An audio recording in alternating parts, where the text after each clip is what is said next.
It's agencies that are at the forefront of finding out what works in various different businesses and verticals and scales of revenue, etc. We have to have those voices because they have knowledge that brands do not. Brands live inside of a well. We are promoting the D2C Daily Show your host, Ecomm Cowboy. Happy to be here with you, Cody, my friend. Starting center, right guard, right tackle, left guard, left tackle for the University of Texas at Austin. That's true. At one time, that was the case. That is true. I mean, I'm happy about it too. Those were great years. I watched some old game film last night or a couple nights ago. Really? It was 2005. So I was on the sideline. You know, we beat USC, took home a ring. Yeah, it's nice. Oh, you pulled up that classic game. I mean, it came up. You have great posture right now. For everybody of our video listeners, it's making me stand up a little bit. I try to represent well, you know. I can challenge you. I'm here to serve. That's one of your lines that I love and I have started adopting and using. I'm here to serve. That's the reason why I started Ecomm Cowboy, is because I wanted it to be a service to our entire community. I've wanted this thing to exist for us, and I mean us, the community in general, for quite some time. Number one, because our livelihoods depend on us being at the bleeding edge of up to date with the ever-changing internet. A podcast that you can listen to on the weekend is too slow.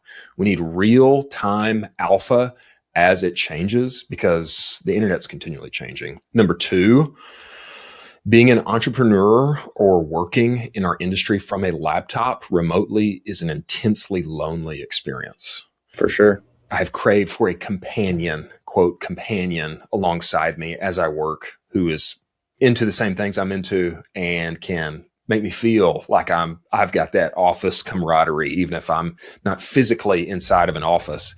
And then number three, we all need to have a little more fun. The nature of what we do can be intensely dry and boring. Yeah. Looking at spreadsheets all day inside the ads manager. I mean, they glue my eyes over. You look at them for too long, you're like, I want to go outside so I can be happy. And so just bring a little more infotainment to our day. You know, I think we can all use that. I mean, it's learn, laugh, and join in. That's the goal. How do you feel like your experience in ministry has helped you? Oh, intensely. You know, I am what some would say an extreme extrovert. I do thrive on being around people. I do. I just draw so much energy. I don't think it's like in a energy sucking way, like people have commented about Pablo Picasso. I thrive on being with people and around people, and ministry. I spent the first 10 years, you know this, Cody, 10 years after college in campus ministry, mostly in Austin, but some in other places as well. And that being with people and yearning for that, loving that, that's partly why I literally look forward to every single day where I can get on the show, talk with Colin, talk with you, talk with business owners, founders, marketers I love it because it's what I was doing in a one-to-one way for 10 years. But also there's like the stage side in ministry. You don't just have the one-on-ones, you have the audience and prepared message and all of those things. And so it gives me opportunity also to bring up points that I would have wanted my younger self to think about if I was in this situation 5 years ago. How so? Marketing's changing so fast. And for agency founders, I know a lot of times you can be so buried in the work that you're not even aware of the newest tools that are available that can help you get drastic wins for your clients or for, let's say, a young marketer who's just starting in our industry. I think one of the most crucial things is that they dive head first into working with Claude or developing AI creative, and not just do that, but get on camera, start learning to sell live. And the reason that I say that is because I think the way our industry is going is that mostly a lot of marketers, instead of managing humans, are going to be managing agents. And what they're going to need to be great at is being a generalist, somebody who can read the P&L, manage budgets, inform creative, get on social. I think that's the way that our industry is going. And not all of us are naturally inclined toward that. Some of us are specialists right now, and that's okay. But I think the future of our work in this industry for marketers specifically is going to be needing to be a generalist who is AI inclined and can do a number of things really well. That's the way that you secure your job in the future. I'm convinced. If you're not at the top of the totem pole in the organization. I'm personally starting to get a little exhausted around the whole narrative of AI is taking over the world and like it's going to eliminate all these jobs. I don't think that's necessarily true. It kind of feels like, and we talked about this when you had me on your show, which was, it kind of feels like the whole world is going remote. Nothing in person will ever thrive again that we heard during COVID. Yeah. And it was a little suspect to that. I'm just like, this can't be the future that's like written in stone. Like it's just, humans are just made for this. Well, not this, like this is only giving us a very slice of what we actually are supposed to have, which is the best case scenario is us in person doing this. But you also like your show is going to meet people where they are, which is D2C, Twitter, LinkedIn, Instagram, like people that are on these social media platforms. But on the same token, you can't be the person that's also, when the internet is coming around and being like, well, stick to the library. Like that's what you need your library card. So there is obviously a middle ground. There's balance to it. It's interesting to listen to like a Joe Rogan podcast interview, Ben Affleck and Matt Damon. I don't know if you heard that one, but they're talking about AI and how it's impacting the theater industry and movies. And I don't know, I thought it was really insightful into like how that's dovetailing into that. I watched their recent movie that they were talking about, The Rip, and how they were indicating how they need to explicitly restate the plot several times throughout the movie. Because of attention span? Yeah, because of attention span, and we're scrolling on this screen while we watch that screen. And it's actual. They repeat the narrative several times. That was really informative for me as a marketer in that it reinforces the principle that clarity trumps all. Clarity is better than being clever. And, the necessity of stating, you have this problem. I have this solution, and let me agitate the pain point. Remember who I am. Remember why I'm important, and being abundantly clear about that is more important than ever in, our current Send era. more emails. Yeah. Send more emails, send more emails, make it plain. And that's it. I mean, this, and this is the great part about making static ads is that it forces you to compress everything you want to say in like half a sentence, like 4 words you can use. It's incredibly helpful to us. When I first met you, you were at Bruce Bolt. I was trying to get you to come work for me, but I was trying to get us to work together, but I couldn't get the budget cleared. That's when we first met. And then our relationship has evolved and we've become great friends through. In 2023, we were doing a bunch of D2C dinners, which we dubbed the Supper Club. Go before Bruce Bolt, which I obviously touched on with your ministry experience. Yeah. But how you got into marketing and then how that transitioned into Bruce Bolt to leaving that to you're working at an agency to now you're all in on the show. In a brief way, I went to college to play football. It was our family dream was for both me and my brother to get full ride scholarships, to go to college, do that through football and get our educations paid for. And that happened. I got to go to Texas, which was we're diehard Longhorn fans, baby. It was, my dad got recruited by Texas. It didn't end up working out, but that's part of why we are cemented Longhorn fans. This was like a family dream. So I got to go to Texas. I had no clue what I wanted to do. I just assumed I would become a coach, but I became a Christian while I was there. And that was intensely formative for me through that experience of reading the Bible and becoming a Christian. I just inevitably wanted to serve full time. I wanted to work in ministry. And I had a good career. We won a national championship, lost another. I was first team All-American. I was all conference. The Cowboys had me rated as the top center coming out in the draft. I did something unique early on in my career, and so I knew I would have an opportunity after school. I started at every position on the offensive line. So I started at left tackle against Von Miller, who played at Texas A&M, became the Super Bowl MVP of Super Bowl 50, I think. Played guard and center against Ndama Kung Su, who is, obviously a Hall of Fame generational talent. Yeah, he was great. And I played against guys like Gerald McCoy. He was one of Rivals' top 10 in the league for a while. Yeah, recruits ever, number 3 overall pick for the Buccaneers. So, but starting at every position, I don't know that I was the best at any of them, but for sure there was nobody who could play all of them like I could. Senior year was All-American and one of the finalists for the Remington Trophy as the top center award. But I felt strongly that I should go into full-time ministry directly after school and not go the NFL route. And of course, there was not everybody agreed with me, needless to say, but I did end up doing that and spent 10 years in campus ministry. And a lot of the communication skills that you develop when you are meeting new people, developing websites, running a campus ministry social account and all of these things, they translate very neatly to marketing. They're just in a very specific nonprofit type way. A friend of mine who we played together, actually, we were serving together in campus ministry, and we just stumbled into starting a little coffee company in 2014. This was my first step into e-commerce in a concerted way.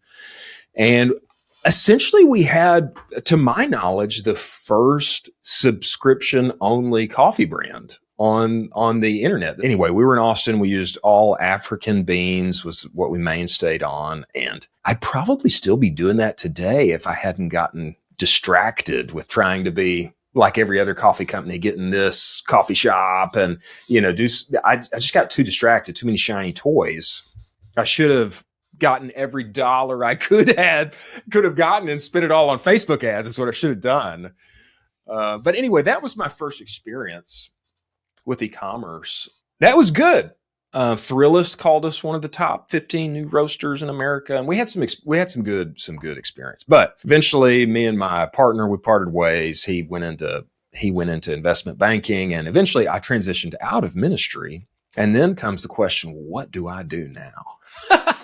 And a lot of those skills just neatly translate into e-commerce. And from there, I worked at an agency with a friend. That's where I really cut my teeth in what we do online every day. And then eventually got inside of Bruce Bolt, which for a 2-year period while I was there was crazy. one of the fastest growing stores in the Shopify ecosystem. I think my old boss would be not too pleased if I gave away all the numbers, but I can say for sure it was one of the fastest growing stores on Shopify during that 24-month period. Well, I couldn't say. I shouldn't say. Let me say that. I shouldn't say. Crazy growth, though. Crazy growth. I know some of the numbers, and it's wild. Yeah, crazy growth. And maybe if I was still there, maybe Sean would have me on the operators. Who knows? But anyway, moved on from there, spent a year at another agency with 2 great friends at 20 North.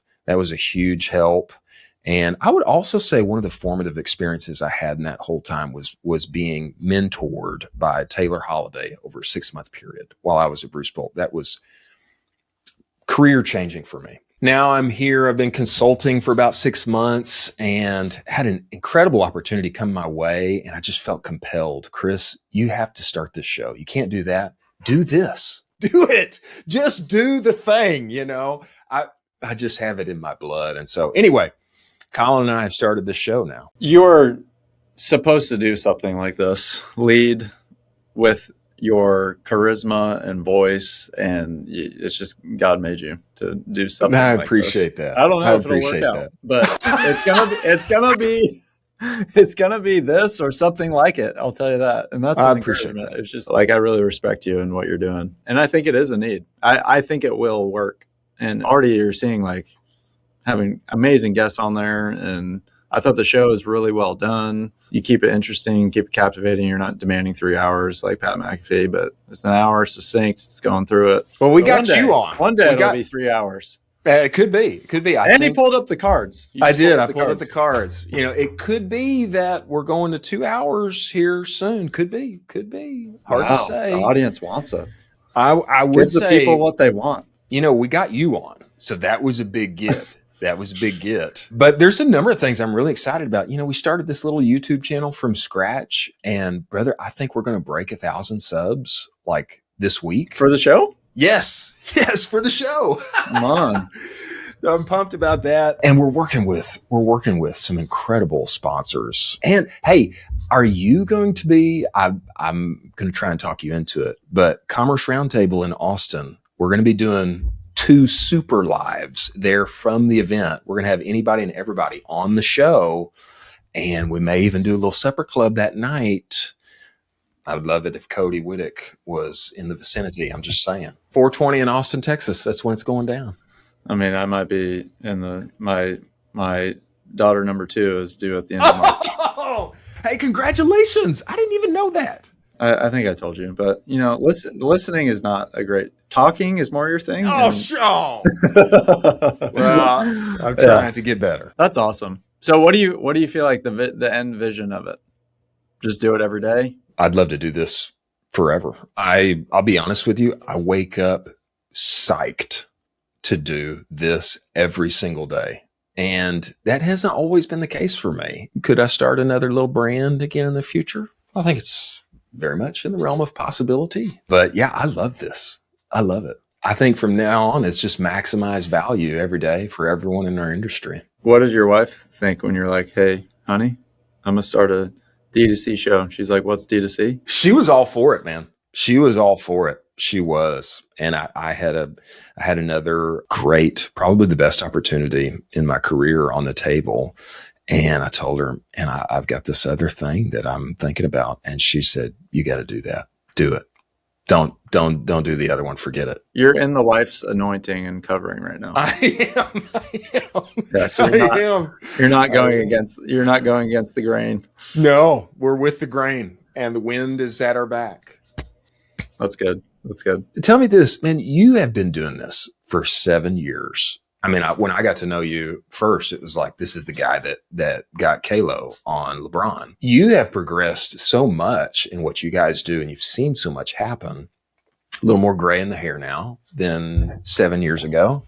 But tell me, give me your perspective. What's changed in your mind as things have developed here since, you know, where are we now? Yeah, 2019, I guess. I mean, obviously the industry doesn't take any dummy to say that over the last 7 years, it's crazy different. I mean, you had COVID immediately in the first year of our business. We had iOS 14 the next year in 2021. We had the COVID hangover in 2022. 2023 feels like a stable year. 2024 election. Yep. And then last year, tariffs. It's just like, it's always, I don't know what's around the corner this year, but I honestly feel like a first year of starting a business, you're just trying to survive so much that you're not even really paying attention to. It's kind of like Maslow's hierarchy of needs. It's just like, all right, I'm homeless. How do I find it today? Yeah, you know what I mean? Like, it's like, I don't have that. And so I think, you know, we run out of business in 2 weeks based on cash flow. That was just a reality that you just start to get used to. So you're just not even really paying attention to, oh, what's the new latest meta update? I mean, like, obviously, you know, but yeah, 7 years, man. It's been a wild journey. I commend you. I feel for myself, I think I can say this. I don't think I'm cut out to run an agency long term. Let me say that. You've been in 2 of them. I have. No, I've got a good amount of experience inside of them, and it takes a special kind of person to be built for bringing value every day, serving others, solving problems, and nurturing and keeping that relationship as long as possible, creating win-wins every single day.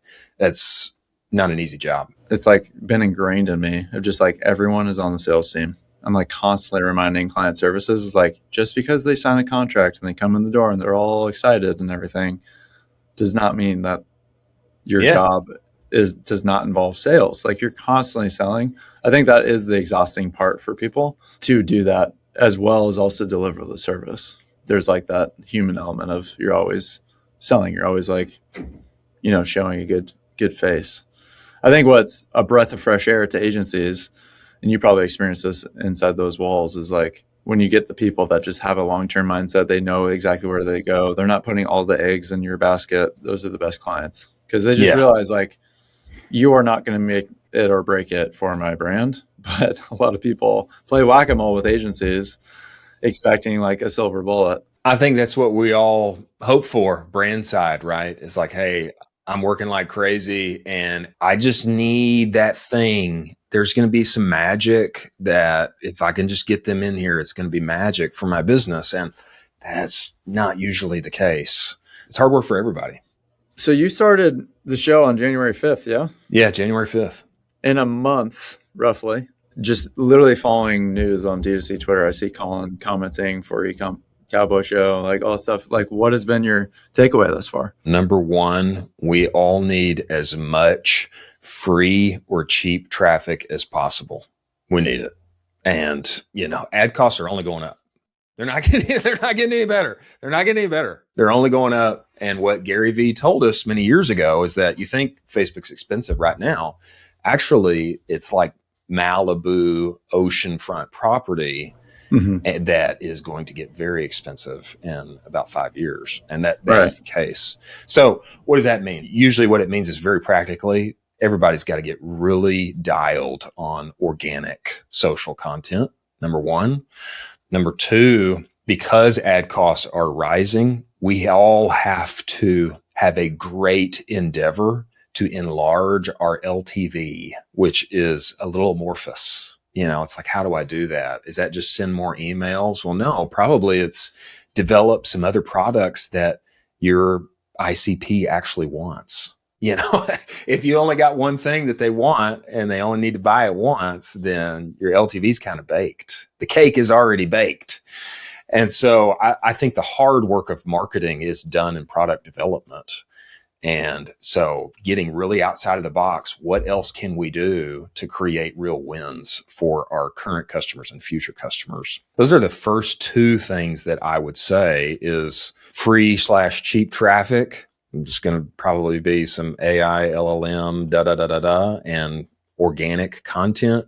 Number two, LTV and product development. And then number three is finding places where I can cut some of that overhead and get lean and mean because things are only going to get more expensive. We've got tariffs now, like you just brought up. Ad costs are going up, human labor only goes up. So what can I do to equip these current members that I have and myself to do more with less? What's been the most surprising thing in a month of running the show? That you're like, coming in, I have these expectations. I'm going to wear the white shirt. I'm going to hold the cards. We're going to do the ticker. What's been the most surprising thing? I think the biggest surprise is that things don't just skyrocket immediately like I wish they were. I wanted to be at 1,000 subs week one. And then we'll hit 10,000 by the end of month 2. That's what I wanted. I want kaboom now. That's not how it usually happens. It's little by little, day by day. Jess from Fire Team asked me yesterday or this morning. He's like, hey, how much time do you put into this? And I told him, yeah, like usually 3 to 3.5 hours of prep in the morning. What are we going to talk about? And then we do the show. That's hour and a half, 2. And then the editing thereafter, you got to throw in another 2 to 3 after that.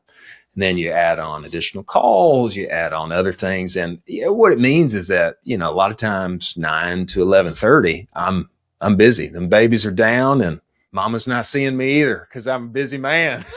But I think this is true in other instances and in other businesses and categories. I do think there is a advantage to the volume. We do this every day. We learn faster, make a lot of mistakes really quick, and then we can iterate from there and get better. If it was a weekly show, exactly to your point, you'd probably work on it some today, but not with the same intensity. And you want to be learning. And it's not the same thing as running a business every single day. Like you're in it every single day. So I love that you're doing it daily and you're just getting It's just consistency. I will also say, I think you can identify with this, the pressure to perform, be ready, and go. I love it. I love it. Yeah, I need it. I need the it. athlete. If I don't have pressure like that, man, I get sad. I get so sad. I get so sad. I get sad. And so that kind of, oh boy, I do. I dig it. I thrive on it. Yeah. No, you really do. You really do. You're made to be on stage, bro. Well, that's for sure. I appreciate that. We've got to get you here so that we can do some more dinners together. I would love that. I would love that. Summer. Or maybe we'll go to North Carolina, and me and Colin can meet you. Yeah, because Colin, or I can come to you too. There's also great golfing out there. There is. I'm not any good at it, but I can have fun. You can drive the cart. I can drive the cart, and I can be a good time. I know how to do that. For the show specifically, you said the most surprising thing was that you weren't the number one, watch show on television. Kaboom. Surprised Oren didn't help you out with that expectation. Well, that's the thing, is that I know what I need to do. I need to do exactly what Oren says on short form. And I've got to create the margins to get there and just make it happen. I think I just need to make it happen, basically. That's what I need to do. I know. I am not executing like I should, but I'm one of the biggest Cut 30 fans on the internet. I'll tell you that. That's great. I went through it myself too. Have you seen one of their recent Cut 30 disciples, this guy named Alan Lynn? The New York Times featured him like 2 days ago. And his product is called Liquid Salad. Man, I know you're a fan of big ass salads, but Liquid Salad, you look at the website, it's gorgeous. It looks like it's designed for your wife and my wife and working women in Brooklyn. I mean, that's what it looks like, but the videos that he has created to make this thing take off, they are fart maxing videos. That is the trend, is fart maxing videos, and his account's called Fiber Daddy.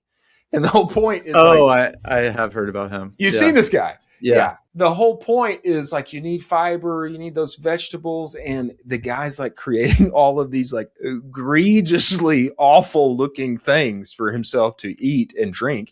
And he's got the product right there along with it. And it's like, you need to get cleaned out. Here it is, When you come back on in December of 2026, let's prophesy a little bit. Yeah, let us. Let us prophesy a little bit. What is going to be the show at? Where are we at? Oh man. When you say subs, are you meaning YouTube subscribers? YouTube subscribers. That's what I mean. Yeah. And then daily viewers. Give me those two. We're going to be 20,000 plus in subs. We're going to be working with the very best in our game. And we're already on such a great start with that. Here's what I want to be doing that I feel like we lack on a little bit right now, just generally. We need to hear from the best agencies and software partners inside of our game. We need to hear from them regularly. And the reason that I bring this up is I know, because I've played every side of this game at this point. Founder, in-house marketer, agency, working with SaaS, putting on events, sales. I've done all of those things. I know there's a little brand hesitancy, like, oh, the agencies and the SaaS, they're out to get me. They want to steal my money. I get it. Okay. I've played every side of this, but for sure, we need the voices from the best software and the best agency owners inside of our game. Why? Because all of this is designed for win-win-wins. Everybody wins, then we all win. And it's agencies that are at the forefront of finding out what works in various different businesses and verticals and scales of revenue, et cetera. We have to have those voices. Agencies aren't bad people. They're not bad people. I know there are bad actors, but we have to hear from those voices because they have knowledge that brands do not. Brands live inside of a well and they see the sky that they see, but they don't see the entire context or more context. And then on the SaaS side, on the software side, do they need to make money too? Of course they do. Of course they do. That's business, is creating win-win-wins. But without their development, without what they see, without the implementation of the best AI and tools, we are going to be lacking in profit on the P&L. And that's what we're all after. And so I hope that by that time, generally, there's more openness to hearing from everyone, and we can be a safe place for the best ideas and brains and questions and debates to be had in a daily way, in an interactive way. I love that. I'm going to cut that clip up and send it to you, and you're just going to play it in the morning as it's your alarm. I'm going to be getting fired up as I'm taking a shower and getting ready. All right. Chris Hall. Love you. Love you, man. Thanks for joining the show.